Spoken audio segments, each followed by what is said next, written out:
First on my list is Quentin Tarantino. If we're using a slap as a baseline for warranting revoking an Academy Award, then I think we should take a closer look at the very successful director who's definitely been the subject of some extremely controversial moments. Despite his movies being phenomenal, I think anyone with such a long controversies tab on their Wikipedia page should make the Academy pause all the Oscars coming their way. Tarantino has been accused of overusing racial slurs in his movie despite being white himself. He also had a girlfriend at the time who claimed to have an inappropriate interaction with the disgraced movie producer Harvey Weinstein. All Tarantino did at the time was go up to Weinstein and demand an apology, despite knowing the disgusting acts that the producer did to Tarantino's ex. He also knew of Uma Thurman's victimhood at the hands of Weinstein, of which he did nothing. There's a quote I would defer to in this situation like this: when someone may think it's not a big deal, silence in the face of injustice is complicity with the oppressor. Next on my list is Russell Crowe. The actor has won the Best Actor in the Leading Role award for the movie Gladiator. Despite that, he's barely in the news anymore because he was so plagued by controversy and is better known for his rather violent temper. He once threw his phone at a hotel employee because he was angry at his phone for not working. We're not sure if he meant to hit the employee, but either way, no adult should have such childlike meltdowns because things aren't going their way. Next up is Morgan Freeman. Despite being a very beloved actor and a man known for his soothing voice, Morgan Freeman has kind of a complicated history with women. 8 separate women throughout his various times on different film sets throughout the years have spoken out about his extremely inappropriate behavior. One woman stated that he made comments on her figure and clothing on a near daily basis and would touch her without asking by resting his hands on her lower back or rubbing her lower back. Another woman stated that Freeman, quote, kept trying to lift up my skirt and asking if I was wearing underwear. He only stopped when another actor, Adam Arkin, told him to stop. A senior production company employee for the film Now You See Me stated that, quote, he did comment on our bodies. We knew that if he was coming by, not to wear any top that would show our breasts, not to wear anything that would show our bottoms, meaning not wear clothes that were fitted. Also not to mention that he dated and slept with his own step-granddaughter. Don't meet your heroes, I guess. Next is Sean Penn. Sean Penn is also another actor who has his own controversy tab on Wikipedia. He won Best Leading Actor at the Academy Awards 2 separate times for his work on the movie Mystic River in 2004 and Milk in 2009. That being said, he got into some hot water because of some derogatory comments he made towards men becoming more feminine. Quote, I think that men have, in my view, become quite feminized. I have these very strong women in my life who do not take masculinity as a sign of oppression towards them. There are a lot of, I think, cowardly genes that lead to people surrendering their genes and putting on a skirt. A lot of people are calling this comment transphobic, especially after he said prior to this, quote, I am in the club that believes that men in American culture have become wildly feminized. I don't think that being a brute or having insensitivity or disrespect for women is anything to do with masculinity or ever did. But I don't think that in order to be fair to women, we should become them. Ironically, again, he won the Oscar for playing Harvey Milk, a gay rights icon who he may consider to be a feminine man. Next on the list is Casey Affleck. He's won 2 separate Academy Awards, one for Best Actor and another for Best Supporting Actor. Casey has a highly publicized history of being lecherous towards women. One movie he filmed in particular, called I'm Still Here, saw 2 separate women go public with their story of horrifyingly inappropriate moments in which Casey got way too aggressive when these women would reject his proposal to sleep with him. Casey was sued by these 2 women who claimed that Affleck drunkenly crawled into bed with her without her consent while she was sleeping. Another alleged that he grabbed her violently to intimidate her into staying with him in his hotel room. Although Casey denies these allegations, he did suspiciously settle out of court with these women for an undisclosed amount of money, which doesn't really help a bid for innocence. Next up is Jared Leto, who won an Oscar for his performance in 2014 for Dallas Buyers Club. The dude is kind of a creep though. He has been hit with a lot of allegations over the years, including for targeting underage girls. On Twitter, Dylan Sprouse called out the behavior with the tweet, quote, Yo Jared Leto, now that you've slid into the DMs of every female model aged 18 to 25, what would you say your success rate is? James Gunn replied, quote, he starts at 18 on the internet. On the set of the 2016 movie Suicide Squad, Jared was also reportedly method acting and sent Margot Robbie a dead rat, alongside used condoms to other co-stars. It reminds me of this Robert Pattinson quote on method acting. Quote, I always say about people who do method acting, you only ever see people do the method when they're playing assholes. You never see them being lovely to everyone while they're really deep in character. Next on the list is Mel Gibson, who has 3 Academy Awards, 2 for Braveheart and 1 for Hacksaw Ridge. He had a more than 10-year hiatus from Hollywood before filming Hacksaw Hacksaw Ridge because he was basically shut out from Hollywood after he had a DUI in 2006, during which he unleashed an insanely prejudiced rant towards Jewish folks. Following that was a leaked tape in 2010 where Gibson screamed racist remarks at his girlfriend, including the N-word. She later alleged he also hit her during their time together. He was also extremely homophobic and called Winona Ryder a quote Dodger in reference to her Judaism. Despite all of these insane events, Mel returned to Hollywood with basically no repercussions, and we all seem to give him infinite second chances. Obviously, his talent is undeniable. He's a phenomenal director, but others with his talent have also completely disappeared from Hollywood for much lesser charges. So what gives? Next on my list is Roman Polanski. Need I say more? His name is more synonymous with the horrifying acts he's done to a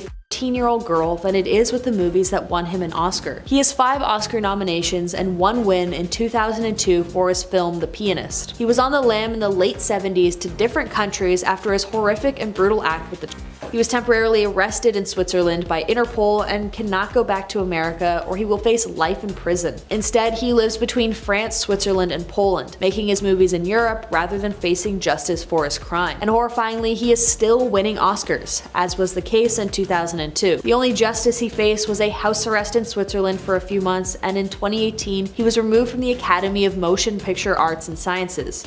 That's it. Second to last on the list is Woody Allen. He's got a ton of Academy Awards for his movies over the years, with his latest being in 2014, despite the extremely public case of him having inappropriately touched his stepdaughter, who was years old at the time and kid to actress Mia Farrow. The accusation came just 8 months after Mia Farrow learned that Woody Allen had a romantic relationship with another adopted daughter they shared, Soon-Yi Previn. Although the allegations are not proven, if we're considering taking an Oscar away for a slap to the face, I feel like we should much more closely examine the dubious people we've decided to let remain in the spotlight. Last on my list is Harvey Weinstein. We all know what he's done. I don't really think I need to go into the horrifying recounts by countless women of his coercing them into non-consensual acts. He has a total of 81 Oscar wins over the course of his production company's movies, but only 1 directly attributed to Weinstein himself for Shakespeare in Love. He was one of the biggest men in Hollywood and a top player. Despite having his status in the Academy revoked, and the Academy as a voting party revoked in 2018, Harvey still holds his Oscar. He was enabled for years by the people around him who turned a blind eye to his actions purely due to his status in Hollywood. And now, even after Me Too, he still has the Academy Awards somewhere in his mansion home. And at number 10, Will Smith. As of now, Will Smith has not been stripped of his Oscar officially after he received it just a few nights ago,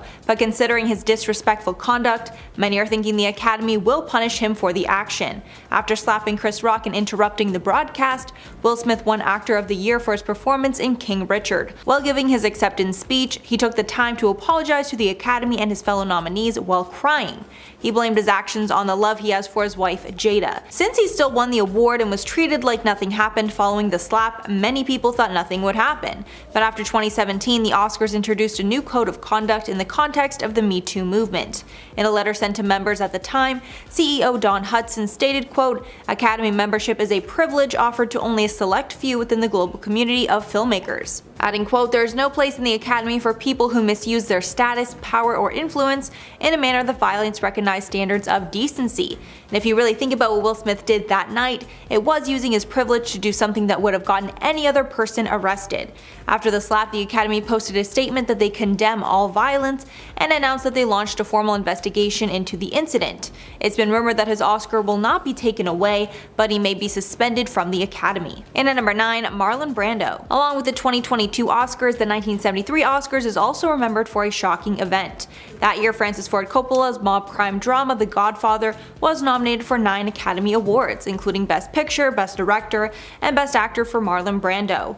When it was announced that Brando had won the prestigious award, he did not come to the stage to accept it. Rather, a woman named Sacheen Littlefeather came on stage on his behalf. She said that Brando, quote, "very regretfully cannot accept this very generous award," and the reason for this being are the treatment of American Indians today by the film industry. In the middle of the speech, Littlefeather was booed for her words, and the audience was not accepting of her words. It was also reported that 6 security guards had to hold back John Wayne because he was so angered by what she was saying. And at number 8, Hondo. In 1954, the movie Hondo was nominated for Best Story, which has now been renamed to Best Original Screenplay. The John Wayne Western movie was favored to win, but the nomination was later revoked after the Academy discovered the script for the movie was not original. Rather, it was based on an already existing short story called The Gift of Cauchus. This is obviously against the rules, as the nominees in this category must create an original story. In at number 7, Tuba Atlantic. 2010 film Tuba Atlantic was another movie that had its nomination revoked after it broke the Oscars rules. The film was a Norwegian short film about a 70-year-old man who only had 6 days to live and spends that time reconciling with his estranged family. It was nominated for Best Live Action Short Film in 2012, and it was a huge step for the Norwegian film industry. However, the nomination for this movie was revoked after the Academy discovered that the film was already shown on Norwegian television before it was released in theaters, which is a huge no-no for the Academy, which is purely for movies released in theaters. After investigation, it was determined that the producers of the film did not disclose that the movie was shown on TV beforehand, even though they were directly asked if it had been in the submission forms, and the producers checked no on these forms. After the nomination was taken away, one of the filmmakers claimed that they were shocked over the decision, as they apparently knew about the TV broadcast and were fine with it. The filmmakers continued that they believed there were exceptions to the rule if the film was shown to film students. The Oscars denied knowing anything beforehand. And at number 6, 13 Hours. In 2017, 13 Hours earned a single Oscar nomination for Best Achievement in Sound Mixing, with 4 members of the sound team, Gary Summers, Jeffrey J. Habush, Mac Ruth, and Greg P. Russell getting acknowledged for their work. However, just one day before the award show was to be held, the Academy announced that they were rescinding the nomination for Greg P. Russell for breaking the rules. He was accused of telephone lobbying, which is essentially begging for votes from the members of the Academy. The Oscars revealed their decision in a statement, saying in part, quote, "Upon recommendation by the Sound Branch Executive Committee, the Academy's Board of Governors voted to rescind the sound mixing nomination for Greg P. Russell from 13 Hours. The decision was prompted by the discovery that Russell had called his fellow members of the Sound Branch during the nominations phase to make them aware of his work on the film, in direct violation of a campaign regulation that prohibits telephone lobbying." Halfway at number 5, Young Americans. The film Young Americans won the Academy Award for Best Documentary in 1969, and everyone involved in the film was thrilled. But a month after receiving the award, it was stripped away for violating the Oscars' terms. So the movie was actually made in 1967, and it was first shown in theaters in October of 1967, not making it eligible for the 1969 Oscars, where it won. After the award was taken away, it was given to the runner-up called Journey into Self.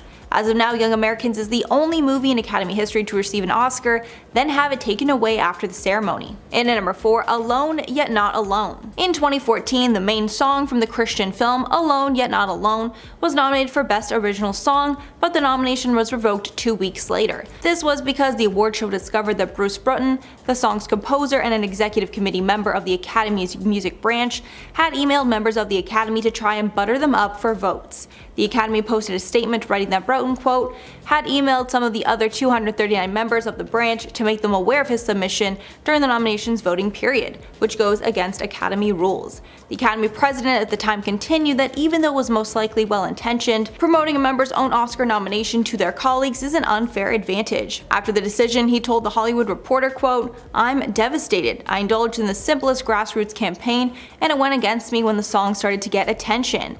I got taken down by competition that had months of promotion and advertising behind them. I simply asked people to find the song and consider it." In at number 3, The Circus. At the very first ever Academy Awards in 1929, the award show decided to revoke Charlie Chaplin's awards to make the night more fair for everyone. At that year's awards, he was nominated for Best Actor, Best Director for a Comedy, Best Writer, and Outstanding Picture for his work in the film The Circus. Since he was such a legendary talent, the Academy believed there was a high chance that he might win all the awards, so they decided to create an honorary award just for him, combining all of his awards into one. This new award combined the awards for Best Writing, Directing, and Producing in the film. And at number 2, Dudley Nichols. Some celebrities are stripped of their Oscars awards or nominations, but the first person to ever reject receiving the award was screenwriter Dudley Nichols, who won for Best Screenplay in the 1935 film The Informer. The movie was set during the Irish War of Independence and was adapted from the novel of the same name by Liam O'Flaherty. The movie won multiple awards, with the director John Ford going on to win Best Director, with Nichols winning Best Screenplay. After rejecting the award, Nichols revealed he did so to support an ongoing writer's strike in Hollywood. And finally, number 1, George C. Scott. Another celebrity who refused to accept their Oscar win was actor George C. Scott. He won the award for Best Actor in 1971 for acting in the film Penn. He announced ahead of time that he would not be attending the awards because he didn't approve of the snooty event. He told press that the show was a quote 2-hour meat parade, calling it quote barbaric and innately corrupt. Even though he trashed the show multiple times beforehand, the Oscars still decided to honor him with the award for his work in the film. The film's producer, Frank McCarthy, accepted the award on his behalf. McCarthy then returned it to the Academy the following day, as Scott had requested. And at number 10, Bradley Cooper and Lady Gaga. The whole world fell in love with Lady Gaga and Bradley Cooper when they were starring in the movie A Star Is Born. The on-screen chemistry between the pair was so amazing, many fans thought there was definitely a real connection between them. The rumors about these two got even crazier when the pair performed a ballad from the movie at the 2019 Oscars, and the chemistry during the performance was hard to deny. Lady Gaga had also recently broke up with her fiancé Christian Carino around this time, leading many to think it was because of jealousy. And then during their performance, Bradley's longtime girlfriend Irina Shayk was sitting in the audience, which made things even more awkward. The whole situation got a ton of buzz for the movie, but might have had real-world consequences as Irina and Bradley split up shortly after. At number 9, Hattie McDaniel. Back in 1940, legendary actress Hattie McDaniel was nominated for an Academy Award for her work in Gone with the Wind, and she actually ended up winning the Oscar. However, because of segregation at the time, she was almost unable to accept the award because she was black, and they almost didn't let her attend the ceremony. Back then, the venue where the award ceremony was held was a whites-only establishment, so people from the studio that made the film had to pull a lot of strings to get the actress in the building, and even then she wasn't allowed to sit with the rest of the cast of Gone with the Wind. Instead, she was seated in the far corner of the venue away from everyone else, but as long as she was there and able to accept the award, that was enough. She made history that night and caused scandal, but it just showed Hollywood that racism will never win. And at number 8, Jennifer Lawrence. This is one you know we had to include. Jen is known for her quirky and down-to-earth personality and not taking herself too seriously. She's also quite the klutz, which she proved after she tripped while walking up to the stage to accept her Oscar for Best Actress in 2013. After she got up to the stage, the crowd gave her a standing ovation, and she said, quote, "You guys are just standing because you feel bad that I fell, and that's really embarrassing." And this isn't the only time that Jennifer has fallen. She actually fell at the Oscars again while on the red carpet a few years later. This Oscars klutziness has caused some to think she's just faking it all for press. At number 7, John Travolta. Now, I wouldn't really call this one a scandal per se, but it did have a lot of people talking and laughing about it, so I just had to include it. In 2014, John Travolta created one heck of a meme, and you probably remember it. At the Oscars that year, Idina Menzel was supposed to perform Let It Go from the movie Frozen, which was kind of the hottest movie at the time, and John Travolta was supposed to introduce her to the stage. Well, instead of introducing Idina, he instead welcomed someone named Adele Dazeem. Gorgeously empowering song, Let It Go, from the Oscar-winning animated movie Frozen. Please welcome the wickedly talented one and only Adele Dazeem. This mishap was incredibly embarrassing for both parties, as it created memes within minutes and was even the subject of a John Travolta name generator where it would scrabble your name like Adele Dazeem. Even though it was super cringy, there's actually an explanation for the whole unfortunate ordeal. According to John, Idina's name had been changed on the teleprompter at the last minute so that it was spelled phonetically because they didn't want to risk him messing it up. John hadn't rehearsed with the name spelt like that, so rather than the change help him out, it actually just made things so much worse, and Adele Dazeem was born. And at number 6, Eminem. In 2003, the Oscars category for Best Original Song was jam-packed with big contenders, including the fan favorite Eminem track Lose Yourself from 8 Mile. Lose Yourself actually ended up winning the award, and nobody was more shocked than the rapper himself. After he won, Eminem did not get up on stage, and one of his other collaborators accepted the award on his behalf, saying that Eminem was not able to make it that night. But the truth is that Eminem was so convinced he would not win the award, he didn't bother to show up. In an interview later, he was asked about that night, and Marshall admitted that he was actually asleep when it was announced that he won, which I'm sure the Oscars were not happy about. At number 5, Ryan Seacrest. This one is more of a personal scandal than a high profile one, but I'm gonna tell you about it because my boy Ryan was super hurt by it. Imagine being invited to one of Hollywood's biggest events just to get kicked out moments after you arrive. Well, this is basically what happened to Ryan Seacrest, as he was invited to the Oscars award ceremony one year and was kicked out of the awards show shortly afterwards. According to Ryan, he was invited to the award show to provide the segue from the pre-show event to the main award show, which in itself is a pretty big honor honor, but after he completed his task, he went to go find his seat because he assumed that he would be staying for the rest of the show, but unfortunately that wasn't the case. While he was looking for his seat, he was approached by the event's ushers and managers and was told, quote, "Mr. Seacrest, your car is ready." He was a little confused and was like, no, what do you mean? I just opened the show," to which they replied with, quote, "We don't have a ticket for you, Ryan." He continued recounting that experience, saying, quote, "They put me in a car and they drove me out, and the next thing I know, I'm on Hollywood Boulevard going away from the Oscars, and the LAPD are on the corner, the windows down, and they say, 'Hey Ryan, you're going the wrong way,' and I say, 'No, I'm going the right way.' They sent me home to watch on television like everyone else." He was pretty butthurt about it and maybe still holds a grudge for that, but at least he was able to get comfy at home. And at number 4, the 1974 Oscar streaker. This one's a little less known, but since most award shows are live broadcasts, it's understandable that some people might try and take advantage. That's exactly what happened at the 1974 Oscars when a man decided to run naked through the broadcast. The man even flashed a peace sign while he ran past the presenter, David Niven. Niven was hardly fazed and responded by saying, quote, "Well, ladies and gentlemen, that was almost bound to happen, but isn't it fascinating to think that probably the only laugh that man will ever get in his life is by stripping off and showing his shortcomings." And honestly, probably the shadiest thing that I've ever heard. At number 3, Sean Penn. Actor Sean Penn got into a bit of a scandal at the 2015 Academy Awards. The actor was announcing the award for Best Picture, but before reading the name of the winner, Alejandro G. Iñárritu, he made a joke that definitely did not land and actually offended quite a few people. Before announcing Alejandro as the winner, Sean joked, saying, quote, "Who gave this son of a b a green card?" Sean's joke was seen as highly offensive and racist because of Alejandro's background, as one person online explained, quote, "Struggles people endure for immigration justice are not punchlines." As Alejandro is Mexican, the joke definitely was uncalled for and inappropriate. Some defended Sean, saying that he had only made the joke because they had been friends for about a decade, but others made the argument that, quote, "A director of color can't accept an Oscar without being the butt of a racist joke." The award show was supposed to be a scandal-free evening, but instead news outlets took to broadcasting Sean's offensive remark.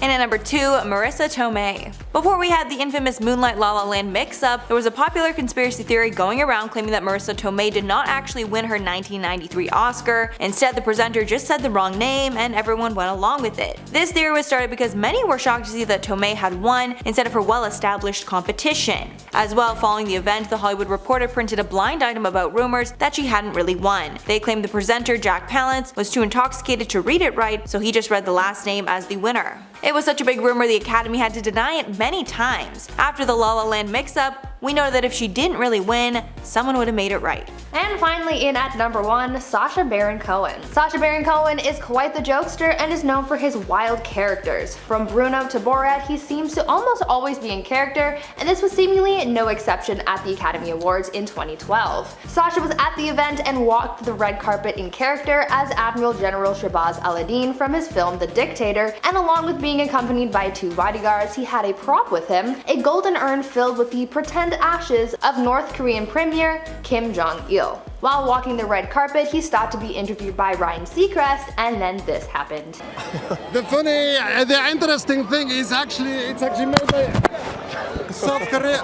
No, sorry. You've got Kim Jong. You've got Kim Jong-il. Sacha dumped the ashes on Ryan, ruining his suit and causing quite a scene at the event. Weeks later, we found out that Sacha's original target was actually George Clooney, but since it was a pretty big night for him, they skipped Clooney and the unfortunate prank landed on Ryan instead. After that, Ryan purposely steered clear of Sacha, refusing to interview him, and the Academy has been vigilant of Sacha's stunts, even though they haven't really been able to stop them since. First up on the list is a stunt pulled by Marlon Brando that is just as topical today as it was back in the early 1970s, 1973 to be exact. While Marlon Brando isn't the first person to decline their Oscar for various reasons, his snubbing of the ceremony following his iconic role in The Godfather was certainly one of the most memorable. Brando was considered a shoo-in for the winner of Best Actor, and he had already taken home the Best Actor statue once before for his role in the 1955 movie On the Waterfront. However, despite what many would consider this to be a huge honor for the actor, he decided to not even attend the ceremony. Instead, he sent Native American actor and activist Sahin Littlefeather on stage to decline the award on his behalf. He did it in protest of the way that Native Americans have been treated in the United States. The 1973 awards were the first time that the show had been broadcast internationally. and over 85 million people watched Little Feather's passionate speech, which came just a month into the standoff between Native American activists and the cops after police killed a Lakota man at the Wounded Knee Reserve in South Dakota. Next up on the list is the 1974 Academy Awards ceremony, when an English teacher named Robert Opel stripped down and ran on stage while Elizabeth Taylor was being introduced for an award. So Robert ran on stage completely naked and sprinted around for a bit. After the stunt had occurred, the host at the time quipped, quote, "Well, ladies and gentlemen, that was almost bound to happen." But isn't it fascinating to think that probably the only laugh that man will ever get in his life is by stripping off and showing his shortcomings? Luckily for Opel, he was able to evade arrest, probably because everyone thought the stunt was hilarious. Instead, he was invited backstage to explain himself. Turns out the streaking was part of Opel's commentary on the way society has become too conformist. Opel, who owned a Los Angeles gallery known for showcasing homoerotic art, also streaked at the Los Angeles City Council meeting. Next up on the list is a horrifyingly cringy musical number that actor Rob Lowe did with a Snow White impersonator. This happened during the 1989 Oscars, which was considered a year of many firsts. The first time the ceremony used the famous red carpet, first time the term, quote, "and the Oscar goes to" was used, and the first time the show didn't have a host. Instead of a host opening the awards, it was Rob Lowe and Snow White singing an 11-minute version of Tina Turner's track Proud Mary, with the lyrics tweaked to fit the show's theme. The performance was super awkward and cringy, but the scandal part comes from it also being illegal. The performance prompted Disney Studios to file a copyright infringement lawsuit against the Academy for using Snow White's image without permission. On top of that, a group of 17 heavyweight actors wrote in to write a scathing letter to the Academy, calling the performance an embarrassment to the people who were nominated. Yikes. Next on the list is the Oscars that took place in the year 2000. After winning Best Supporting Actress for her role in Girl Interrupted, Angelina Jolie and her brother James Haven shocked the crowd super uncomfortably when they locked lips at the Vanity Fair after-party. During her acceptance speech for the role, Jolie shouted out her brother with the equally uncomfortable line, quote, "I'm in shock and I'm so in love with my brother right now. He just held me and said he loved me, and I know he's so happy for me, and thank you for that." The kiss immediately sparked headlines, which Jolie called pathetic. She later said that the siblings had been visiting their mother, who had cancer, in the hospital that day, and the kiss and declaration of love had just been part of her reaction to the day's emotional ups and downs. Next up on the docket is the time that Bjork made international headlines for her bizarre and iconic dress at the 2001 Academy Awards ceremony. While the dress certainly made a statement on its own, the quirky artist took it one step further by pretending to lay an egg on the red carpet. She had a bunch of ostrich eggs and she just left them all over the red carpet, and reportedly also left one in the women's bathroom while inside the ceremony. Her outfit was so memorable that it is now a part of an exhibit at the Museum of Modern Art. Next on the list is the 2003 Oscars, and more specifically when Michael Moore took to the stage after his win for the Best Documentary category. While we've all heard the music start to kick up when the acceptance speech goes on for a tad too long, Michael Moore was well within his time slot when he had to be cut off. That's because, like the political commentator he is, he directly attacked George W. Bush for the unnecessary invasion of Iraq.